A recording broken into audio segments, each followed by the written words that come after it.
Welcome to family recipes Tamil. நம்ம இன்றைக்கி பார்க்க போகிறது பரங்கிக்காயில் பொரியல்.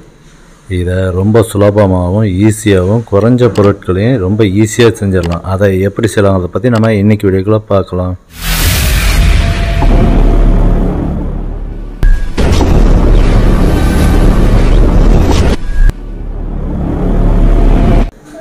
இப்போ நம்ம பொரியல் செய்ய ஆரம்பிச்சிடலாம். ஃபஸ்ட்டு நம்ம பரங்கிக்காயை கட் பண்ணிவிட்டு சின்ன சின்னதாக இந்த மாதிரி கட் பண்ணிக்கலாம். கட் பண்ணிவிட்டு உள்ளே இருக்க விதைய பகுதியெல்லாம் எடுத்துகிட்டு தோல் கெட்டியாக இருக்கும் அதையும் நீக்கி சீவி எடுத்துக்கலாம். எடுத்துகிட்டு இந்த மாதிரி சின்ன சின்னதாக கட் பண்ணிக்கணும். பார்த்தீங்களா, இந்த மாதிரி சின்ன சின்னதாக மீடியம் சைஸில் கட் பண்ணிக்கணும். ரொம்ப பெருசாக இருந்தால் வேகாது, பொரியலுக்கு அவ்வளோ டேஸ்ட் கொடுக்காது. இந்த மாதிரி சைஸில் நம்ம சின்ன சின்னதாக கட் பண்ணி எடுத்துக்கலாம். அடுத்ததாக கடாயை சூடுபடுத்தி 1 ஸ்பூன் அளவுக்கு ஆயில் போட்டுக்கலாம்.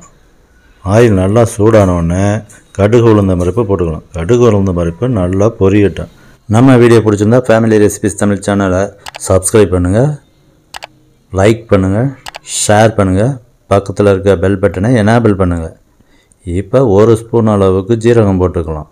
அடுத்ததாக 4-5 மிளகாயை கட் பண்ணி போட்டுக்கலாம். இப்போ 100 கிராம் அளவுக்கு ஆனியனை கட் பண்ணி போட்டு நல்லா கிளறி விட்டலாம். இந்த மாதிரி நல்லா கிளறி விடணும். ஓரளவுக்கு கிளறி விட்டால் போதும். ஆனியன் நல்லா செவந்து வரணுங்கிற அவசியம் இல்லை. இப்போ ஒரு 4 பச்சை மிளகாயை கட் பண்ணி போட்டுக்கலாம். போட்டுட்டு நல்லா கிளறி விட்டுட்டு இப்போ கொஞ்சம் கருவேப்பிலையும் போட்டலாம். போட்டு நல்லா கிளறி விட்டுக்கலாம்.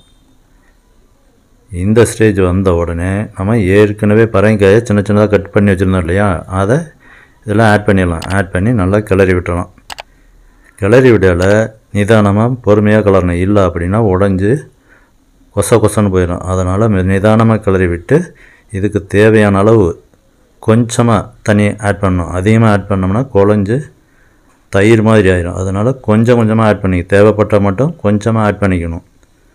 ஆட் பண்ணிவிட்டு இந்த ஸ்டேஜில் நம்ம தேவையான அளவுக்கு உப்பை போட்டுக்கலாம். உப்பை போட்டு நல்லா கிளறி விட்டுறணும்.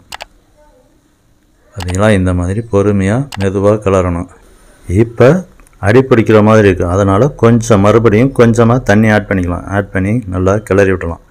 ஃபேமிலி ரெசிபிஸ் தமிழ் சேனலை லைக் பண்ணுங்கள், சப்ஸ்கிரைப் பண்ணுங்கள், பக்கத்தில் இருக்க பெல் பட்டனை எனேபிள் பண்ணுங்கள், ஷேர் பண்ணுங்கள், கமெண்ட் பண்ணுங்கள். பார்த்தீங்களா, இந்த மாதிரி அடிப்பிடிக்கிற மாதிரி இருந்தால் மட்டும் சும்மா ஒரு 1/4 டம்ளர் அளவுக்கு தண்ணி ஆட் பண்ணணும். அதுக்கு மேலே அதிகமாக ஆட் பண்ணக்கூடாது. இந்த ஸ்டேஜ் வந்தவுடனே அரை மூடி தேங்காய் துருவி இதில் போட்டலாம். போட்டுட்டு நல்லா கிளறி விட்டு ஸ்டவ்வை ஆஃப் பண்ணிடலாம். இப்போ நமக்கு பொரியல் ரெடி ஆயிடுச்சு. அருமையான பரங்கிக்காய் பொரியல் ரெடி. நன்றி, வணக்கம்.